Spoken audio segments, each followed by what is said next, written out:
Let's Mic day special. नमस्कार, Let's Mic में आपका स्वागत है। डे स्पेशल के साथ मैं राखी जैन। आज हम बात करेंगे एक ऐसी स्थिति की जिसे अक्सर समाज कमजोरी समझ लेता है, लेकिन जिसके भीतर है हिम्मत, इच्छा शक्ति और उम्मीद की कहानी। Cerebral palsy. हर साल 6 अक्टूबर को पूरी दुनिया वर्ल्ड सेरेब्रल पाल्सी डे मनाती है, ताकि उन करोड़ों लोगों की आवाज सुनी जा सके जो अपनी सीमाओं से परे जाकर जीवन को हर दिन नया अर्थ दे रहे हैं। सेरेब्रल पाल्सी एक ऐसा न्यूरोलॉजिकल विकार है जो मस्तिष्क के विकास के दौरान होता है। इसका असर शरीर की मांसपेशियों की गतिशीलता, संतुलन और समन्वय पर पड़ता है। ये कोई बीमारी नहीं, बल्कि एक आजीवन स्थिति है जो जन्म के समय या जीवन के शुरुआती वर्षों में मस्तिष्क को हुए नुकसान के कारण होती है। WHO के अनुसार हर साल लगभग 17 मिलियन लोग दुनिया भर में सेरेब्रल पाल्सी से प्रभावित हैं और इनमें बड़ी संख्या बच्चों की है। भारत में ये आंकड़ा भी कम नहीं है। यहाँ अनुमान है कि हर 500 में से एक को सेरेब्रल पाल्सी होती है। सबसे बड़ी चुनौती है समाज अब भी इसे ठीक से समझ नहीं पाया है। कई बार परिवार शर्म महसूस करते हैं, कई बार लोग सवाल करते हैं, क्या ये बच्चा कभी सामान्य जीवन जी पाएगा? और यही सोच बदलना इस दिन का सबसे बड़ा उद्देश्य है।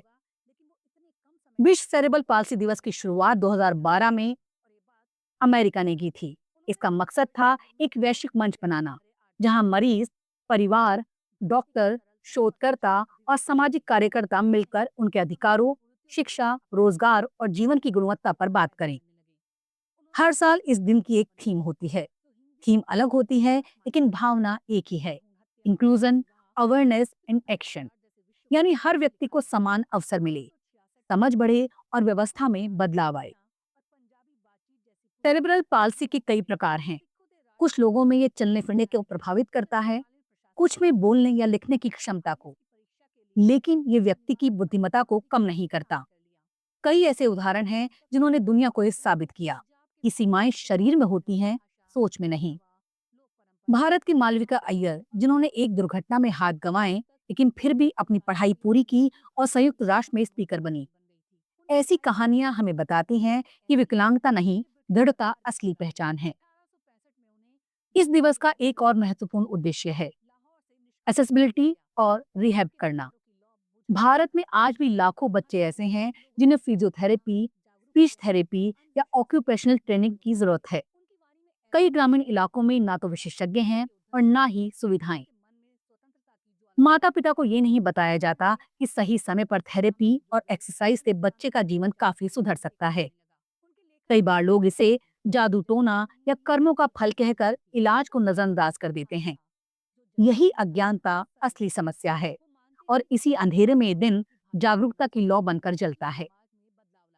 सरकार ने भी इस दिशा में कई प्रयास किए हैं। 2016 का right of person with disabilities act, जिसमें सेरेब्रल पाल्सी को 21 विकलांगताओं में शामिल किया गया। इससे शिक्षा, नौकरी और सामाजिक सुरक्षा में आरक्षण और सहायता का अधिकार मिला। इसके अलावा कई एनजीओ और अमृत फाउंडेशन ऑफ इंडिया जैसी संस्थाएं इन बच्चों को शिक्षा, थेरेपी और सम्मानजनक जीवन देने की दिशा में काम कर रहे हैं।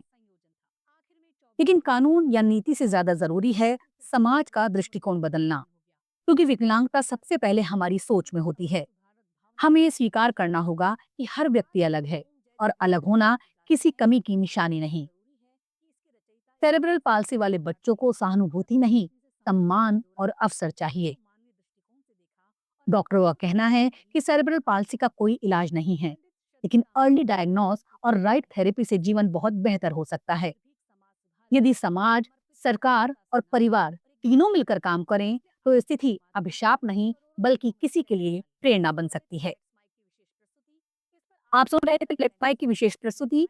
इस पर आपकी राय का रहेगा इंतजार। लेट्स माइक के कमेंट बॉक्स में जरूर बताइएगा। आप सब लीक से हटकर बनाए गए हमारे कार्यक्रम पसंद करते हैं, इसके लिए आपका दिल से आभार। चैनल को लाइक और सब्सक्राइब जरूर करिए और जुड़े रहिए लेट्स माइक के साथ। नमस्कार। आप सुन रहे थे Let's Mic more than radio. Follow कीजिए हमें हमारे सोशल मीडिया प्लेटफॉर्म्स पर।